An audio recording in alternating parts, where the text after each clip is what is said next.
Hey, what's going on out there, everybody? This is Samuel Leggy here representing TeamJVS, here to give you guys another movie review. This is straight from Apple TV Plus. This is a feature film called Emancipation. This is directed by Antoine Fuqua.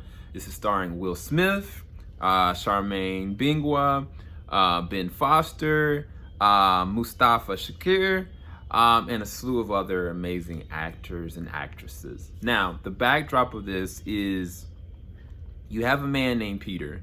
Peter has a whole family. He's got little girls, little boys, and he's got a wife. And he's a man that has a lot of faith in the midst of the back half of slavery.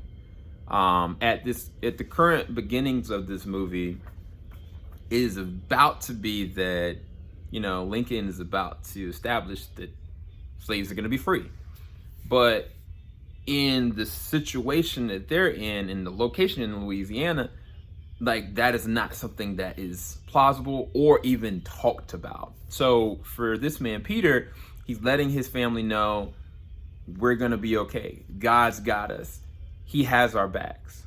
And when I was watching this, I realized something very evident. And I think I remember hearing from Will, this isn't just a slave movie, that this is a freedom movie. I think in the way that this is processed, this is really a person striving with their faith towards the freedom that not only they are entitled, they are owed. And yet, they're throughout every situation, throughout all harshities, Peter is trying to reconcile within himself that God's got him. Okay? So for me, this is a very important film. I actually attempted to not do a review right away, but I think that I can unpack this because I'm hitting two different corners with this, the way that this was written and what it actually really truly means. So when I was watching it, I was like, man, the cinematography is beautiful. This is a black and white film. The only time you see color is if it's fire, if it's blood, or if it's something with a brownish tint to it. You can see that, but everything else is completely blacked out. Now, from an artistic standpoint, I can't pinpoint why Fuqua chose that, other than fire and blood and devotion. You know what I'm saying? Like, there's something to the battle cry of persevering through this obstacle. The other thing that I found very fascinating about this is that there's not an excessive amount of slavery-esque things happening. What I mean by that is, if you've seen 12 Years a Slave, or if you've seen other films, it goes above and beyond. It may be whippings to the point of death. It may be dismemberings, castrations, rape, all different things that you can think of at times can happen. This film definitely shows the brutality and the sickness of ownership of a certain people that are black people. It definitely does not gloss over the fact of, no, this is wrong. No, this is terrible. No, this is despicable. But they don't glamorize it with certain things that I thought was going to be in this one. It's not a whole bunch of like whipping incessantly for the sake of torture. There's not, rape. There's not like there are terrible, heinous things that happen. I'm not disparaging anything that happens in this film towards any slave, to any person of color. Like, it is terrible. It is sickening. But I've seen it go very left more. What it is that this is kind of like a discovery and a progression of a man and his family in a slavery setting. And actually, the other side of this is very heroic, it's very endearing, and it's very uplifting at times. Because again, I said this in the beginning of it, Will's character, Peter, his whole goal is to embrace the fact that God has not forsaken him. God has him. and he's not forsaking his family. He's not forsaking us as a people, as a black people. And he believes that with everything in him. But the crazy thing of it is when you transition from the first act to second act to the third act, the second to third act, there's a middle part that happens when you really truly understand. There's a line of dialogue. I think it's the best scene with Will in this one. He's talking to someone and you start to get engaged what this man has actually really truly gone through. Not just the progression of the beginning of this movie, the second part of this movie, and the third part. It's a long journey. He goes through a lot. Family goes through a lot. But it pales in comparison to what he's gone through, and yet he's still choosing faith. The other part about this is fascinating is Peter as a character, from the beginning of the movie to the end of the movie, he's a fighter. He's not subservient to anything. Like he is put through some things, and he is put in some very demoralizing and terrible things. But the focus in his eyes and his willingness to persevere is throughout, and that is inspiring. The weird thing about this is that, you know, some movies like this, a lot of the times you're kind of like, oh man, like this is a tearjerker. Oh man, like this is gonna be too harsh. Oh man, I can't watch this.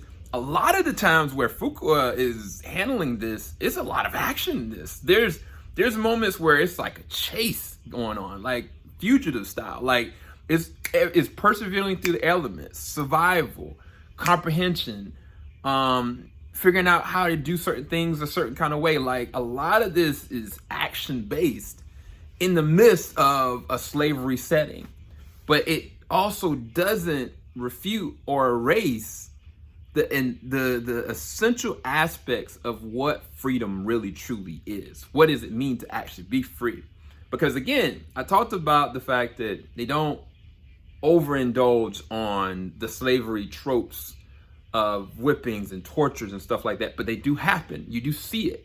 This is a very rated R film. There's decapitations, there's dismemberments, there's things that happen that are very harsh. And there's something that goes on in the second half that, for me, as a black man, it is hard. It's hard to accept, because that's where I talk about what does it mean to be free? What are the different stages of freedom? And I think that in some way, shape, or form, Antoine Fuqua shows through the way that he directs this what that looks like, the sacrifice behind that, the false perceptions of certain things. And I think that when you really start to unpack some of that, I think that that is where the meat and potatoes of this film is. Because the other side of that is, and I have not talked about anybody. I haven't talked about any of the actors. Will does amazing. Will is amazing in this film. He does a really good job. But it's not as though Will is selling me on, oh, woe is me, oh man, this is terrible. It's more like this is such an endearing, heroic, strong individual. And it's very fascinating. You don't get that in a lot of slavery films. Then you have Ben Foster that is a catcher. Like, he catches runaways. And he's relentless in this film. But there's a line of dialogue that happens with him when you start to comprehend why he's doing what he's doing, why he does it so, I don't want to say passionately, obsessively. It is very fascinating. It's such a, it's sick. At the same time, the psychology behind it is sad. And then when you have the family, oh my gosh. Charmaine Bingwa, that plays his wife, they give her some very key scenes. And I think the thing that is so key about her character is about legacy. It's about encouragement as much as empowering. Once you have a central focus on who and what you are and what you're sticking to, it is essential that everybody is a part of that same as that heart and value, regardless of how bad it gets. And I think that she plays that role of this movie so well. And I think it's hard. It's hard for me to articulate without spilling all the beans about what happened, but I think it's definitely something you want to watch. Definitely recommend you go and check out Emancipation. It is the things I'm gonna detract from it, is very long. It goes through 1, 2, 3 acts, and the first act, like, you're kind of like, oh man, like, what's going on here? And then when the second act happens, or maybe midway, right towards the end of the first act, like, it kind of progresses in a certain kind of way, and that's when it gets going. And I think that the second to third act are definitely exciting, definitely endearing, definitely what you're there for. But because you do have the first act, and I think it's a two-hand fold. I think the first act is essential to understand the faith and the comprehension of the character and how much this person really is to this situation, as much as to their families.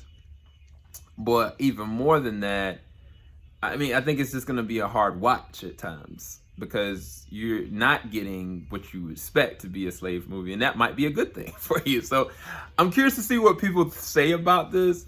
My only docking is like certain threads pacing, how long it actually feels. Certain moments I felt like the black and white was a little distracting. It could have just been openly, regularly colored.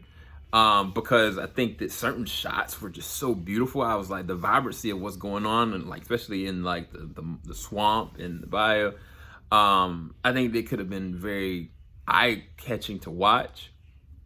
But it's got strong performance by Will. It's got some strong performance by Ben Foster and others in this. And there's some things and themes going on in this that are very essential, that I did not expect from a film like this. So I would recommend you go and check out Emancipation. I'd rest it at a 7.5 to 8 out of 10. I'm leaning more towards 8 out of 10, but I really wanted to take time to think about it. So please don't take my score as the gospel. It may change. Come back to me and ask me in the comment section below. I can go and give you guys a more well thought out number rating for this. But thank you so much for watching. Go and check out Apple TV Plus's Emancipation. I don't think you want to miss it. I think you're going to get something special out of it.